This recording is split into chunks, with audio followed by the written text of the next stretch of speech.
정치권 관심 뉴스 짚어보는 포커스 나이트 시간입니다. 오늘은 윤희석 전 국민의힘 대변인 그리고 성치훈 민주당 정책위 부의장과 함께하겠습니다. 두 분 안녕하십니까? 한덕수 국무총리에 대한 탄핵소추안이 재적의원 과반수 찬성으로 국회를 통과했습니다.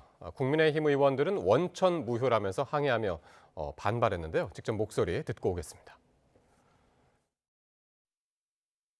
이 안건은 국무총리 한덕수에 대한 탄핵소추안입니다. 그러므로 헌법 제65조 2항에 따라 재적의원 과반수의 찬성으로 의결한다는 점을 말씀드립니다. 이 안건의 의사 진행을 위해 헌법학계와 국회 입법조사처의 의견을 종합적으로 검토하여 의결 정족수를 판단했음을 말씀드립니다. 우원식 국회의장이 제멋대로 2분의 1 단순 과반수가 넘으면은 가결되는 것으로 정했습니다. 따라서 3분의 2에 미치지 못하므로 원천 무효이고 투표 불성립이 됐음을 선언합니다, 여러분.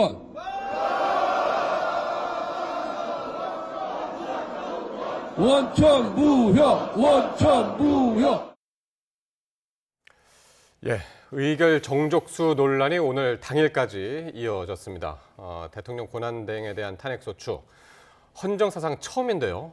두 분 어떻게 보셨는지 모르겠네요. 상상하기 어려운 일이 진짜로 벌어졌습니다. 지난 2주도 안 된 사이에 대통령 탄핵에 이어서 국무총리, 대통령 권한대행까지 탄핵을 했으니까요. 예.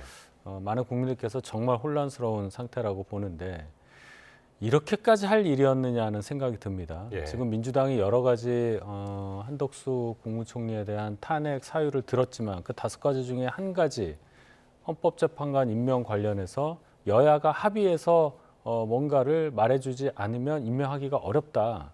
이거 하나 가지고 지금 탄핵까지 간 겁니다. 예.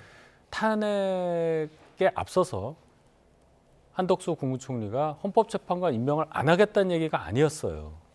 뭔가 방법을 찾아달라. 왜냐하면 대통령 권한대행이 헌법재판관을 임명할 수 있는 권한이 정말 있느냐 여부에 대해서 법조계나 어떤 법학자나 이런 의견들은 있습니다만은 최종적으로 확정 지을 수 있는 사람이 없고 규정도 없기 때문에 여야가 그래도 합의를 해서 뭔가 단일한 의견을 주면 거기에 따라서 하겠다는 거 아니겠습니까? 그래야 향후에 있을 수 있는 헌법재판 과정에서 시시비비를 줄일 수 있다. 이런 판단이었을 걸로 보는데 민주당에서 시한을 정해놓고 헌법재판관 임명 안 하면 탄핵하겠다 이래놓고 바로 또 결국 탄핵을 했습니다. 그래서 민주당에서 많은 의석을 가지고 결국은 하는 일이 이런 것이냐 이런 국민적 비판도 분명히 받을 것이다. 저는 이렇게 우선 생각해 봅니다. 예. 자, 지금 윤 대변인께서 이제 이렇게까지 했어야 했냐라고 말씀하셨는데 왜 이렇게까지 했어야 했을까요? 민주당은? 민주당 입장에서는 불가피했던 일이다라는 말씀을 드리고 싶어요. 물론 권한대행이 이제 또 직무정지가 돼버리고 또 이렇게 최상목 경제부총리로 넘어가게 되면 국민들이 느끼는 불안감도 있을 수 있습니다. 하지만 국민들이 가장 크게 원하시는 것, 가장 영순위로 생각하시는 것은 윤석열 대통령에 대한 탄핵 심판이 정상적인 그 절차에 의해서 이루어지는 것을 주문하고 계신 겁니다. 근데 지금 한덕수 국무총리가 이것을 좀 연기하려는 행태를 보인 것이거든요. 왜냐하면 지금 그 내년 4월 18일에 지금 6명의 헌법재판관 중 2명이 퇴임을 하게 됩니다. 그 이전의 판결이 이루어져야 합니다. 근데 지금 계속해서 윤석열 대통령이 저항을 하면서 이 기한을 늘리고 있는 상황인데 6명 중에 3명, 추가적인 3명을 임명을 안 하게 돼버리고 그 상태로 유지가 돼서 4월 18일을 넘기게 되면 4인 체제가 됩니다. 그렇게 되면 탄핵 심리는 정지가 됩니다. 심리 자체는 그렇게 되면은 윤석열 대통령의 권한대행 체제, 그러니까 윤석열 대통령 직무정지된 상태로 남은 임기를 채워야 할 수도 있습니다. 사상 초유의 일이 또 발생할 수도 있거든요. 그렇기 때문에 그 민주당 입장에서는 이것을 최대한 빨리 3인을 임명해야 되는데 아까 대변인님께서는 여야가 좀 더 합의를 해와라고 했지만 저희가 볼 때는 이걸 최대한 연장하려고 늘리려는 수도로밖에 안 보인다. 왜냐하면 충분히 적극적인 권한 행사를 해왔던 권한대행이 이제 와서 사실상 여야의 합의에 의해서 추천한 3인에 대해서 또다시 이거를 권한대행이 해도 되는지를 다시 합의해달라고 말하는 것 자체가 이것을 연장하려는 꼼수 아니냐는 비판을 하지 않을 수 없다는 것이거든요. 그렇기 때문에 하루라도 빨리 헌법재판관 9인 체제를 만들기 위해서 민주당은 불가피한 선택을 한 것이다라는 말씀을 드리고 싶습니다.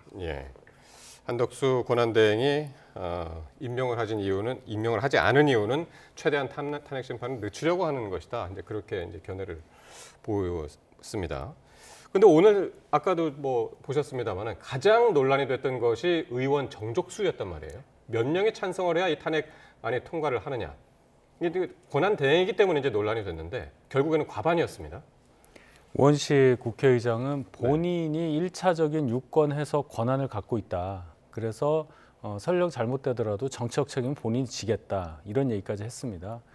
제가 이렇게까지 했어야 됐냐 하는 얘기를 바로 이 지점에서도 반복할 수밖에 없는데 헌법 학자들 사이에서도 논란이 있는 것이고 또 우원식 의장이나 민주당에서 근거로 되고 있는 헌법 해석 주석에 관련해서도 보면 국무총리가 권한대행이 됐을 경우에 국무총리 시절에 있었던 일을 사유로 해서 탄핵하는 경우와 직무대행이 돼서 권한대행이 돼서 그 이후에 권한대행으로서 행한 일에 사유가 발생해서 탄핵하는 경우를 나눠서 의결 정족수를 말하고 있어요. 근데 편한 대로 취사 선택해서 우원식 의장은 이것은 151석이면 의결 정족수가 된다라고 판단을 하고 오늘 의결 과정을 진행을 했습니다. 그런데 민주당에서 탄핵안 사유로 들은 게 5가지인데 3가지는 총리 시절의 사유를 들었고 2가지는 직무대행, 권한대행 이후 권한대행으로서 행한 일들에 대해서 탄핵 사유로 들었단 말이에요. 그럼 논리적으로 맞지가 않죠. 그러니까 대표적으로 총리로서의 업무 중에서는 비상계엄 내란 행위 공모하고 묵인하고 방조했다는 그 혐의가 들어있었고 그리고 권한대행으로서의 업무는 지금 계속 얘기하고 있는 헌법재판관 임명 거부한 것. 이게 이게 혼재가 돼 있습니다. 근데 저희가 뭐 꼭 저희가 이걸 억지로 주장하는 게 아니라 헌법재판관의 임명은 대통령이 2가지 지위, 행정수반으로서 한 거냐 아니면 국가원수로 하는 거냐 이 2가지 중에 헌법재판관 임명은 행정부 구성원이 아니기 때문에 국가원수의 지위에서 나오는 권한이라고 다들 해석을 해요. 그렇다면 한덕수 국무총리 그리고 대통령 권한대행은 대통령이 직무가 정지돼 있지만 엄연히 존재하는 상태에서 국가원수가 될 수 없잖아요. 그런 상황에서 헌법재판관 임명을 하기가 굉장히 곤란하다. 뭔가 정해달라. 이런 얘기를 했는데 탄핵 사유로 넣고 그다음에 그렇다면은 대통령에 준해서 판단해야 될 탄핵 의결 정족수를 그냥 총리에 대한 탄핵 단순 의결 정족수 이거에 그냥 적용을 시켰잖아요. 그러면 2가지, 5가지 중에 2가지에 해당하는 탄핵 사유에 대해서는 뭘로 판단을 하느냐. 이런 논란이 분명히 일어나기 때문에 이럴 일이냐라는 말씀 제가 드린 겁니다. 그래서 이제 우원식 의장이 오늘 이제 국회 탄핵소추 의결은 직계 파면을 요구하는 것이고 그 탄핵소추 대상자는 대통령의 권한을 대신해 행사하는 국무총리다. 그러면서 국무총리 한덕수에 대한 탄핵소추안을 상정한다. 그렇게 이제 오늘 표현을 하더군요.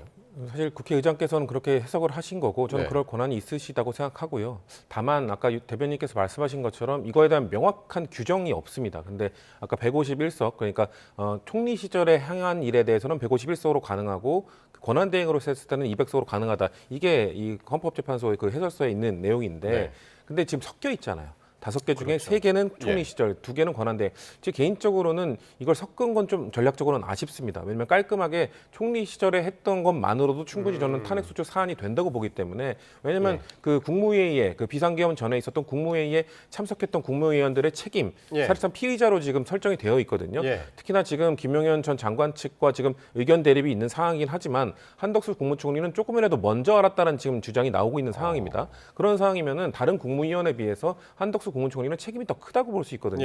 그래서 저는 개인적으로 그 전껏 그 앞에 있는 총리 시절의 그 내란 공조 혐의만 갖고도 탄핵 소추가 충분했는데 좀 섞은 것이 이런 좀 추가적인 논란을 낳지 않았냐라는 좀 아쉬움이 있는 상황인데 저는 그럼에도 불구하고 이렇게 이제 헌법재판소로 이제 공이 넘어갔으면 헌법재판소가 2가지 판단을 할 수 있다고 생각합니다. 뭐냐면 5가지 중 151석에 의해서 넘어왔기 때문에 총리 시절에 했던 3가지에 대해서만 판단하고 2가지는 기각하겠다라고 얘기를 할 수 있고요. 아니면 아니라면은 5개 중에 2개가 오히려 권한대행 시절에 이르기 때문에 151석은 잘못된 것이다라는 판단을 내릴 수도 있습니다. 예. 하지만 저는 헌법재판소가 전자에 의해서 할 가능성이 높다. 왜냐하면 이전에도 탄핵 심판 때 보면은 탄핵 소추에 뭔가 그 대통령이 노무현 대통령 때도 그랬고 온갖 다양한 얘기들이 들어갑니다. 그러면 헌법재판소에서 부당하다고 생각하는 거 다 기각해 버립니다. 네. 다 그게 기각해 버렸던 것 과거의 선례처럼 아마도 이번에 올라간 거에 대해서도 5가지 중 2가지를 기각시키고 3가지에 대한 심리만 진행하지 않을까. 제 개인적으로는 그렇게 예측을 해봅니다. 그러니까 지금 말씀하신 대로 권한대행으로서의 사유는 빼고 총리로서의 사유만 가지고 했다면 이렇게까지 오늘 그 의결 정족수를 가지고 혼란스러웠었겠느냐 싶기도 하네요. 그러니까 빌미를 준 거예요. 그리고 민주당 입장에서 왜 그러면 추가적으로 2가지 사유, 권한대행 이후에 있었던 일까지 했느냐. 예. 그것은 민주당이 한덕수 총리가 권한대행 된 직후 그리고 열흘 정도 지났지 않습니까? 왜 그러면은 권한대행 된 다음에는 바로 탄핵을 하지 않았느냐. 이 질문에 답을 할 수 없었기 때문이에요. 민주당에서 계속 얘기한 게 탄핵할 듯이 얘기했다가 이재명 대표가 한덕수 총리에 대해서는 안 하겠다라고 얘기를 했잖아요. 예. 그런데 지금 사유가 예를 들어서 총리 시절의 것만 가지고 탄핵 사유를 들었다면 그럼 왜 권한대행 된 직후에는 예. 탄핵 안 하고 이제 와서 열흘 지나서 하느냐. 여기에 답을 못 하거든요. 예. 그러니까 헌법재판관 임명권을 거기에 넣은 겁니다. 그러니까 논리가 안 맞죠. 논리가 안 맞는 일을 억지로 한 겁니다, 지금. 예. 거기에 대해 조금 예. 말씀을 드리면 사실 그 전에도 충분히 사유가 된다고 말씀을 드렸었지만 국정 안정을 위해서는 그래도 유지하는 게 낫다라는 점과 그리고 한덕수 국무총리 사상 초유의 이 비상계엄이란 일이 있었기 때문에 이거에 대해서 과연 그 국무회의에 참석했던 국무위원들의 책임은 어느 정도인가 이거에 대해서는 또 사법부의 판단을 받아봐야 되는 부분이거든요. 민주당이 판단했을 땐 충분히 탄핵 소추할 만한 감이고 하지만 이 수사기관의 좀 수사 내용이나 아니면 사법부의 이제 심판으로 갔을 때의 재판 절차도 좀 봐야 되지 않을까라고 생각했는데 네. 일단 수사기관에서 그 며칠 사이에 이 국무회의가 위헌위법적이었다는 얘기, 절차적 하자가 있었다는 얘기를 밝혀왔습니다. 그리고 예. 아까 말씀드린 부분 김용현 전 장관 측에서 한덕수 국무총리는 좀 먼저 알았다는 주장을 하고 있는 상황이기 때문에 예. 그렇다면은 탄핵 소추 사안이 충분히 더 갖춰졌다라고 판단을 했다 이렇게 말씀드릴 수도 있는 거죠. 알겠습니다. 다음 얘기하기 전에 잠깐만 대변인님. 네. 조경태 의원만 오늘 참석을 했어요? 네. 예. 요거는 불참이 당론이었었나요? 어떻게 되는 건가요? 우원식 의장이 의결 정족수를 151로 할 경우에는 예. 저희가 투표 참여 안 하는 것으로 예. 그리고 200 이상으로 할 경우에는 투표 네. 참여해서 정당하게 부표를 던지겠다. 네. 이제 이런 방침이 정해졌었던 것으로 저는 전해 당론으로? 들었습니다. 예, 그렇기 때문에 예. 우원식 의장이 표결 들어가기 전에 얘기를 했잖아요. 과반으로 이거는 하겠다. 단순 과반이다. 예. 그러니까 저희 당 의원들은 표결에 참석하지 않고 항의를 했죠. 예. 계속 항의를 하는 과정에서 조경태 의원만 표결에 참석을 해서 가표를 던진 것으로 알고 있습니다. 애초에 이제 첫 192명이라고 그래서 여당은 다 참석 안 했구나 이제 싶었는데 나중에 확인을 해보니까 이제 조경태 의원 참석을 해서 궁금해서 여쭤봤고요. 자, 일단 이렇게 돼서 한덕수 대행의 직무는 정지됐고 최상목 경제부총리가 이제 대통령 권한대행이 됐습니다. 어쨌든 이 최 권한대행 앞에도 헌법재판관 임명 그리고 내란특검법, 김건희 여사 특검법, 제2요구 여부가 있는데 어떤 선택을 하게 될까요? 어떻게 예상하십니까? 최상목 권한대행이 권한대행이 되기 전에 오늘 오전에 이런 입장을 발표를 했죠. 제발 한덕수 국무총리 대통령 권한대행에 대한 탄핵은 재고해달라. 만약 된다면 이것은 내각 전체에 대한 탄핵과 같다. 이런 얘기를 했어요. 그 얘기는 본인이 설령 권한대행이 된다 하더라도 네. 한덕수 권한대행이 취했던 입장과 다른 입장을 취할 이유가 없다. 그렇게 할 수 없다. 이런 입장을 천명한 것이라고 저는 생각을 합니다. 예. 한덕수 총리가 예를 들어서 이 헌법재판관 임명 관련한 건에 대해서 예. 본인이 여러 가지 법적 자문도 받고 원리, 원칙 다 따져서 결정했다는 거 아니에요? 근데 그것이 어떻게 개인적인 판단이었겠습니까? 정부를 대표해서 헌법재판관 임명에 관련한 입장을 정한 거겠죠. 그것이 부총리로서 권한대행을 맡은 최상목 권한대행도 다를 수가 없는 겁니다. 그렇기 때문에 최상목 권한대행이 예를 들어 탄핵 관련한 이 헌법재판관 임명권이라든지 예. 또 두 가지 특검법 관련한 거부권 행사 여부 이런 것들에 대해서도 한덕수 총리가 가졌던 입장과 다를 수 없을 것이라고 저는 예상합니다. 근데 그래도 다른 국무위원들에 비해서는 최상목 부총리가 이 비상계엄에 관해서 상당히 강하게 비판을 하지 않았었나요? 목소리도 상당히 강했던 것 같은데요. 비상계엄에 대해서 강하게 반대했다. 예. 누구는 좀 약하게 반대했다. 이거는 의미가 없는 얘기죠. 한덕수 총리도 반대했다고 얘기를 했습니다. 예. 그리고 지금 헌법재판관 임명 관련한 것하고 예. 비상계엄 관련해서 반대했냐, 찬성했냐, 묵인했냐 이거는 전혀 관련이 없는 관련이 얘기죠. 없는 얘기다. 예. 예. 그러면 어떻게 되는 겁니까? 그렇기 때문에 예. 사실 최성목 경제부총리도 공무원 피의자인 겁니다. 그 국무회의에 참석을 했었기 때문에 네. 그것을 막지 못한 것. 저는 저희 입장에서는 최성목 경제부총리가 오늘 아침에 그런 호소를 하기 전에 두 번의 호소 기회를 놓쳤다. 첫 번째는 12월 3일 날 비상기엄 직전에 국무회의를 소집했을 때 그때 어떻게든 대통령을 막기 위해 대통령에게 호소를 했었어야죠. 이거 하면 안 됩니다. 비상기엄 이거 위헌 위법한 겁니다. 이 포고령 말도 안 되는 겁니다. 왜냐면은 사실 그 포고령에도 개헌법에 의하면 그 경제부총리의 사인이 들어가지 않으면 발표를 할 수 없습니다. 하지만 그 경제부총리는 내용 알지도 못한 상태에서 발표가 됐거든요. 그런 것들을 막았어야죠. 어떻게든. 그 이후에 그거에 본인이 막지 못한 그 책임감, 그 미안함이 국민들에 대한 미안함이 있었다면은 한덕수 국무총리 권한대행이 뭔가 그거에 대해서 고민할 때 이 헌법재판소가 빨리 꾸려져서 이거에 대한 심판 절차를 제대로 밟기 위한 그 것들을 완성하는 것을 고민하고 있을 때 거기에 한 번 더 호소했었어야죠. 내가 막지 못했습니다. 권한대행님, 국무총리님, 우리 같이 그거 못 막았습니다. 우리도 예. 책임이 있기 때문에 어떻게든 헌법재판관을 빨리 임명해서 빠르게 이 심판 절차가 이루어질 수 있도록 우리가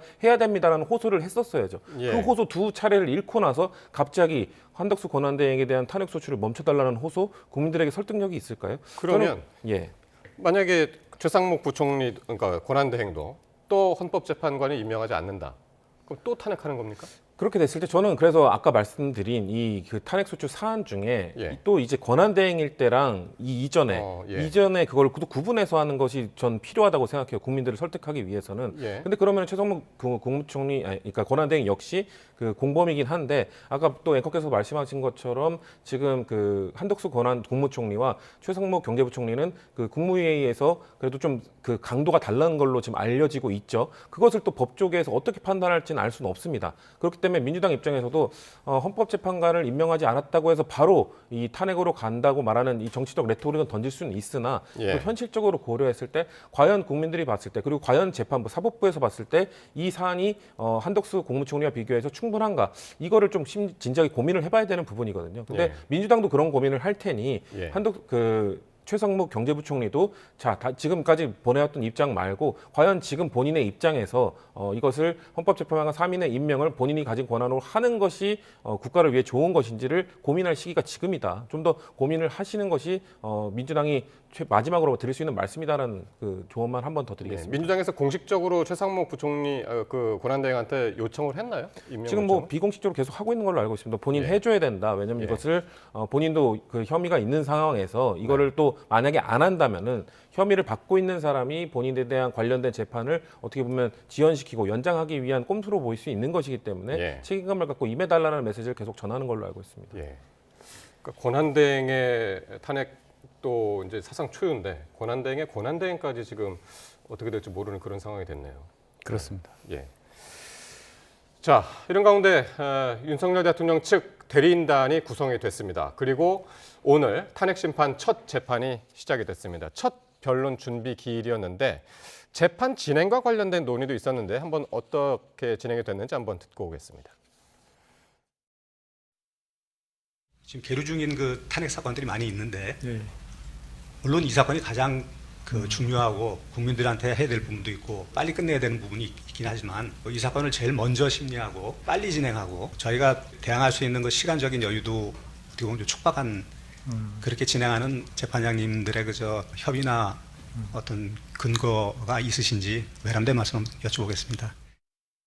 대통령 탄핵 사건이 다른 어떤 사건보다도 더 중요하죠. 예. 당연히. 예. 그러니까 무조건 앞에 있는 사건부터 처리해 나가는 것이 아니라 예. 가장 시급하고 빨리 해야 되는 사건부터 하는 예. 거라서 우리 재판관 회의에서 먼저 이걸 하자라고 했던 것이고요.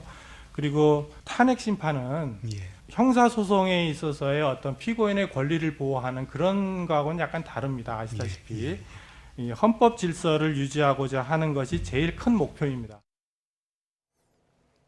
예. 윤 대통령 측에서 왜 사건을 이렇게 서두르냐 물었더니 정형식 재판관이 대통령 사건은 최우선이다. 다른 사건보다도 최우선적으로 해야 된다. 그렇게 이야기를 했고 이게 재판관 회의에서 이런 이야기들이 나왔다. 개인적인 이야기가 아니라 이렇게 했는데 어떻게 보셨습니까? 양측의 문답을. 일단 양측 다 할 수 있는 얘기를 한 겁니다. 네.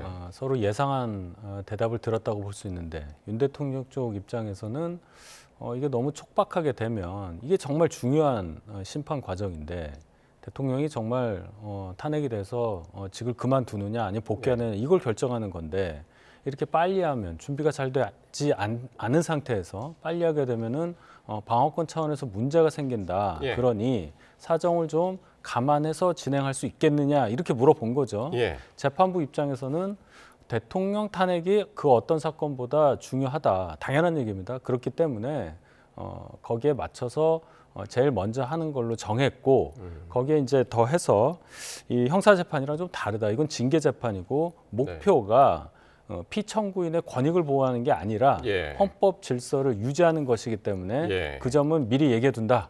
뭐 이런 얘기까지 한 그 겁니다. 부분을 지금 명확하게 지금 그렇죠. 이야기를 했습니다. 예. 어떻게 들으셨나요? 지금 뭐 지금 우리 장면을 봤을 때 상당히 친절하게 그리고 예의 바르게 지금 물어보고 있잖아요. 지금 특히 윤석열 대통령 측 변호인들이 기자들 앞에서 아니면은 국민들 앞에서 얘기할 때는 저런 태도를 보이지 않거든요. 이런 자체가 지금 왜냐하면 본인들도 알고 있는 겁니다. 헌법재판소의 이런 탄핵 심판과 관련된 이 윤석열 대통령의 탄핵 소추안과 관련된 이 재판을 본인들이 최대한 질질 끌면서 변호사 선임을 늦춰왔던 것 이런 것들도 사실 헌법재판관들은 다 지켜보고 있거든요. 이 사람들이 얼마나 재판을 준비하는지 충분히 선임하고 대비할 수 있었음에도 불구하고 최대한 늦추다가 지금 사실은 수사에는 불응하고 소환에도 불응하다가 헌법재판소에 오늘 있었던 그 변론기일에만 출석했던 것은 그 태도를 다 보고 종합적으로 판단하기 때문에 거기서 마이너스 요소를 받지 않기 위해서 일단 출석을 한 거거든요. 근데 다 알고 있을 겁니다. 헌법재판관들도 오늘 그냥 형식적인 답변을 했지만 속으로는 너네 오늘 준비 못했기 때문에 연기해달라고 말을 하고 있지만 너네 솔직히 처음부터 다 준비할 수 있었잖아. 다 알고 있습니다. 그렇기 때문에 그거에 대해서 그걸 솔직하게 얘기 못하고 하지만 우리는 이것을 최우선으로 해야 되는 왜냐하면 헌법재판소에 주어진 여러 가지 심리 중에 이것은 가장 먼저 해결해야 되는 문제이기 때문에 빨리 하는 것이니 빨리 협조하라라는 형식적인 메시지를 지금 보낸 것이기 때문에 저는 윤석열 대통령 측에서 더 연기하거나 더 연장시키기 위한 꼼수들은 헌법재판관들에게 통하지 않을 것이다라고 생각합니다. 그러니까요. 지금 성 부의장 말씀대로 상당히 공손하게 제일 이제 질문의 마지막에 이제 외람되지만 여쭤보겠습니다. 이렇게까지 이제 이야기하면서 이야기를 했는데 형식적으로는 그러한데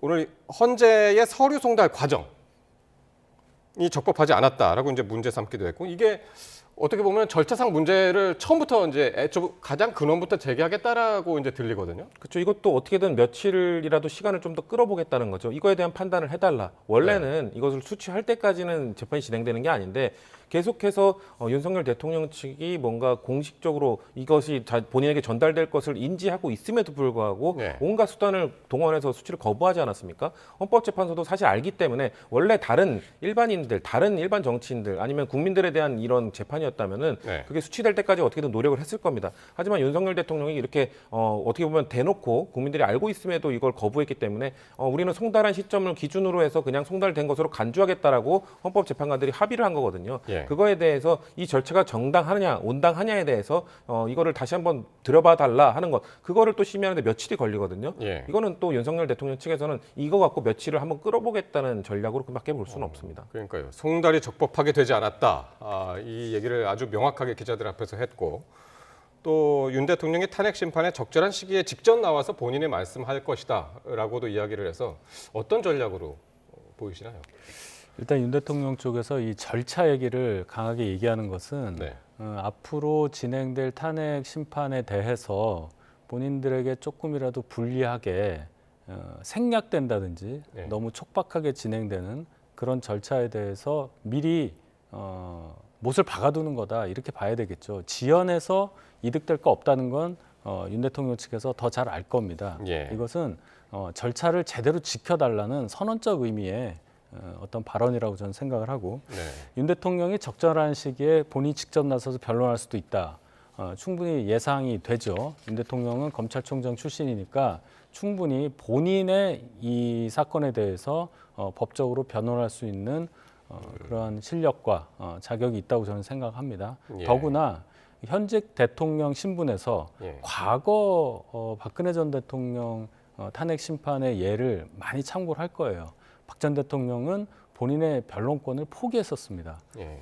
그 결과는 뭐 우리가 다 아는 바고 예. 따라서 윤 대통령은 그 건을 반면교사로 삼아서 가장 적극적인 형태, 가장 적극적인 방법으로 본인을 위해서 변론을 할 거다. 그것은 본인이 직접 나서서 예. 이 사건에 대해서 변론하는 방법이 될 것이다. 충분히 예상할 수 있겠습니다. 예.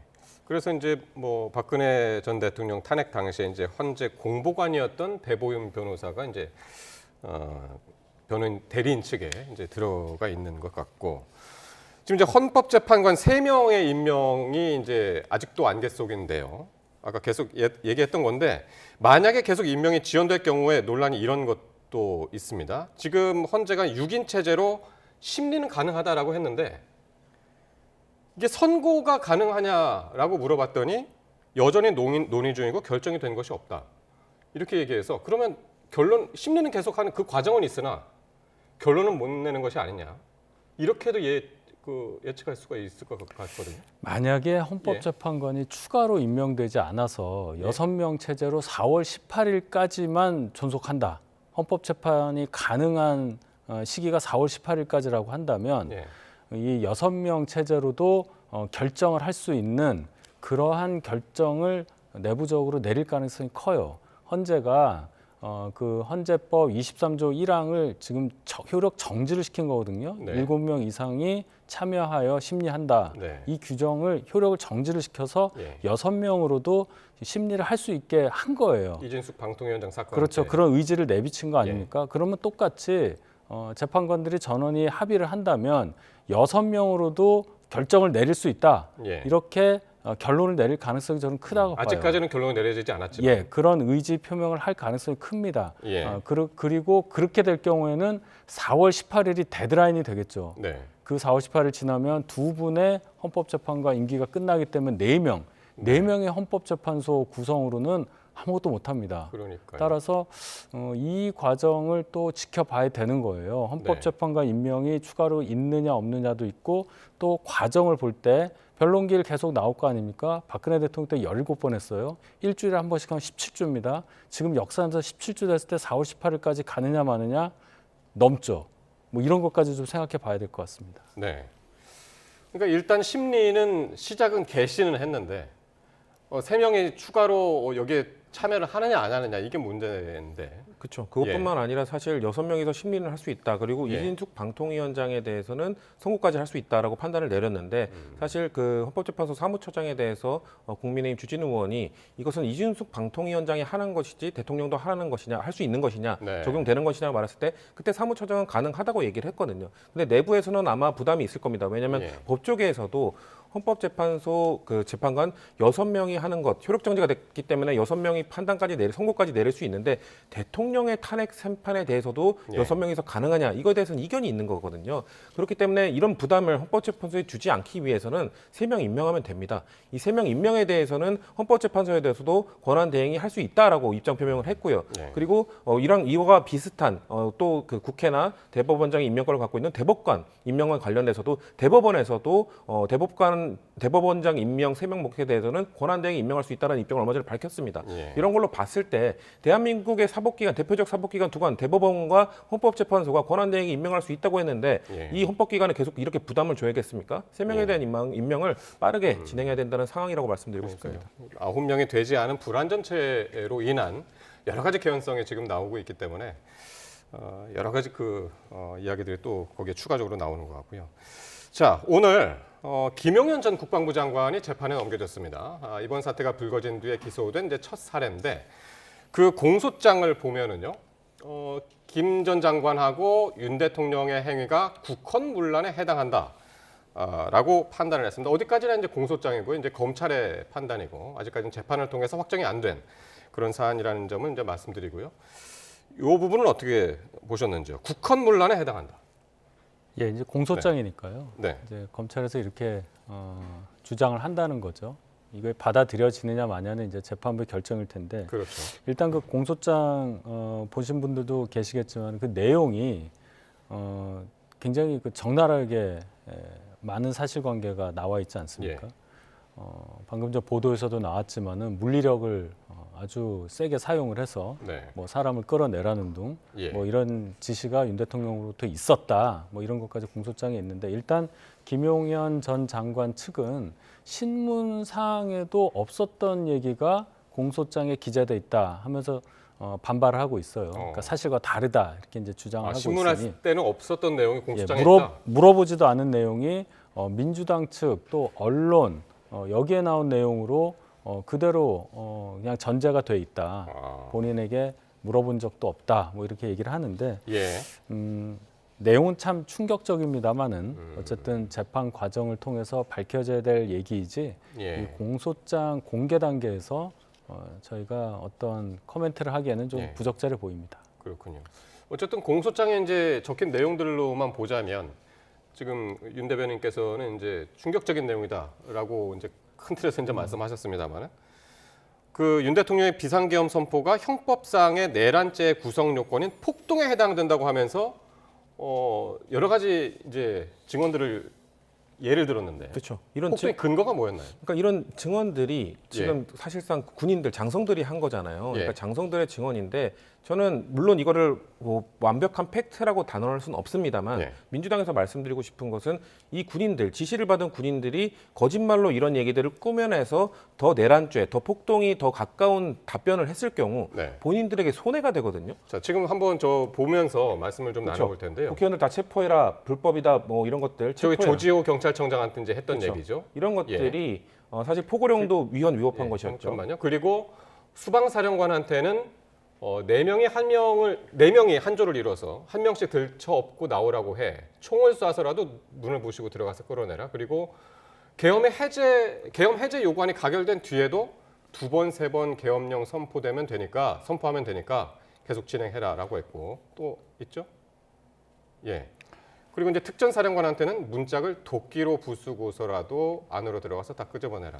이렇게 한 이야기들이 이제 공소장에 있다는 겁니다. 충격적인 내용인데요. 도끼로 부수라는 건 국회 문이죠. 본회의장 맡고 있던 문이고 끌어내라는 건 국회의원들입니다. 그렇기 때문에 내란죄에 있는 국헌문란에 있는 폭동, 그 헌법기관이 부여한 권력을 받고 있는 의회라는 집단, 네. 이 의회라는 집단의 권능 행사를 불가능하게 하는 행위, 네. 저렇게 끌어내고 문 부수고 들어가는 행위, 이것이 명백하게 폭동죄, 뭐 내란죄, 국헌문란죄에 해당한다는 증거로서 지금 검찰은 제시한 것이거든요. 네. 제가 아까 말씀드린 것처럼 만약 사령관들이 거짓말을 하고자 했다면 본인들이 내란죄 혐의가 짙어지면 내란 중요 임무 종사자로 처벌을 받을 가능성이 높아집니다. 그럼 거짓말을 하려면 본인들의 죄를 낮추기 위해서 저런 행위가 없었다고 거짓말을 했겠죠. 근데 저런 말을 있었다고 솔직하게 이야기를 한 것은 실제 있었기 때문이다. 왜냐하면 저 거짓말, 만약에 지금 김용현 전 장관 측이나 윤석열 변호인 측은 거짓말이라고 주장을 하고 있는데 저게 거짓말이라면 저들은 본인이 더 엄한 처벌을 받기 위해 거짓말을 하고 있는 것이거든요. 그렇기 때문에 그게 상식적으로 맞지 않습니다. 어쨌든 지금 계속 말씀드립니다만 이건 공소장에 있는 내용이고요.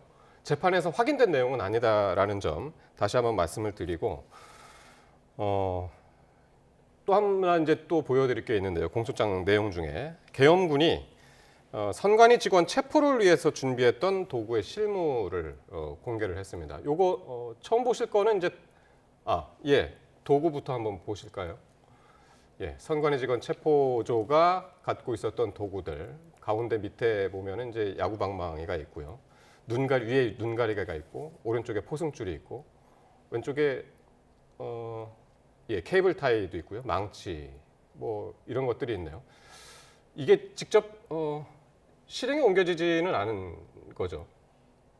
일부 선관위 직원들은 어디에 감금됐다, 휴대폰도 뺏겼다 하는 보도를 본 기억이 있습니다. 네. 근데 지금 나오는 저 도구까지 사용이 돼서 어떤 물리력이 행사됐느냐, 네. 그것은 제가 듣지는 못했어요. 예. 그런데 저것을 준비를 했고 저 사진이 남아 있는 거, 그러면 이제 보도 내용을 유추해 보건대 만약에 계엄령 선포 과정이 국회 그 해제 결의안이 통과되지 않았다면, 예. 계엄이 계속 지속됐다면 우리가 생각하는 그런 일들이 저런 도구를 써서 일어날 수 있었다. 네. 이렇게 생각할 수 있겠죠. 그러니까요. 그러니까 저게 이제 그림으로 확인이 되니까 조금 더 그때 상황이 조금 더 충격적으로 다가오긴 하는 것 같습니다. 그렇죠. 저런 장비들 준비했다는 것 자체가 윤석열 대통령이 계속해서 말하고 있는 비상계엄 2시간짜리 내란이 어딨냐. 그냥 겁만 주려고 한 것이다. 경고성 차원에서 한 것이다. 이 말이 거짓이었음을 드러내는 겁니다. 실제적인 그 이후의 행위까지 정말 체포하고 감금하고 뭔가 인신을 구속하는 행위까지 철저하게 계획했다는 것이 드러난 것이기 때문에 예. 저것은 그냥 단순히 그냥 저런 것들을 휴대한 것 아니냐라는 그냥 그 거짓말로는 해명할 수 없는 내용이 지금 드러난 것이다. 저는 예. 그렇게 봅니다. 그리고 검찰 그 다음 그래픽 있으면 하나 더 보여주시면은요. 이게 어떤 게 있었냐면 방첩사 출동조들의 이제 단체 대화방 이야기인데요. 너무 글씨가 작은가요? 그 자세히 보면은 이런 내용들이 있습니다. 이제 그 단체방에서 기존에 부여된 구금 인원들은 전면 취소하고 모든 팀은 우원식, 이재명, 한동훈 중에 보시는 팀 먼저 체포해서 구금시설, 괄호 열고 수방사로 이동하면 된다. 제일 밑에 점을 찍고 보승줄 및 수갑 이용해라. 이제 이런 단체 대화방 내용도 있어서 이게 어쨌든 공소장에 있어서 결국에는 뭐 실행은 안 됐지만은 체포조가 직접 체포를 하진 않았지만은 이게 단체 대화방에 있었다라고 이제 공소장에 담긴 내용이라 여러 가지로 좀 충격적인 그런 내용입니다. 그렇습니다. 네. 한동훈 전 대표도 얘기를 한 적이 있죠. 보도가 네. 됐는데 본인이 그 계엄 당일 3일 저녁에 국회로 향하고 있을 때 전화를 받았다. 네. 체포가 될 수 있으니 피해라 이런 전화를 받았다는 보도가 있었지 않았습니까? 예. 이게 이제 완벽하게 확인이 된 거죠. 아울러서 우원식 의장, 이재명 대표에 대해서도 딱 이 세 분만 일단은 체포하라는 그 명시적인 이름이 이제 나오는 상황이잖아요. 네. 요인 체포라고 이제 볼 수가 있겠는데 네. 정말로 저것이 실행은 안 됐지만 굉장히 구체적으로 계획이 됐었다는 것을 그대로 증명해주고 있습니다. 예. 그러니까 우리가 국회에서 국회의원들의 질문에 의해서 그 사령관들, 지휘관들의 자백을 듣지 않았습니까? 저런 문자들은 이제 지휘관에서 아래로 나오는 실행 단위들의 어떻게 보면 자백인 겁니다. 지휘관들의 자백, 실행 단위들의 자백 이런 것들이 이제 하나하나 나왔으면은 그 위에는 누가 있습니까? 그 저거에 대한 명령을 내릴 수 있는 사람은 윤석열 대통령과 김명현 전 국방부 장관밖에 없거든요. 그 두 분이 아무리 부인을 하더라도 예. 그 명령을 내릴 수 있는 주체인 유일한 두 명이 저렇게 정황 증거들을 보고도 끝까지 부인할 수 있을까? 저희는 그렇게 보지 않기 때문에 결정적 증거들이 이제 거의 다 나왔다라고 저희는 보고 있습니다. 예. 어쨌든 지금 보여드린 것들은 공소장에 검찰이 작성한 공소장에 있고요. 그 어떤 정황 증거로 이제 검찰이 이야기를 한 것이고 아직 사실로 확인은 안 됐다는 점 다시 한번 말씀드립니다. 네, 오늘 포커스 나이트는 여기까지 하겠습니다. 지금까지 윤희석 전 국민의힘 대변인 그리고 성치훈 민주당 정책위 부의장이었습니다. 두 분 고맙습니다.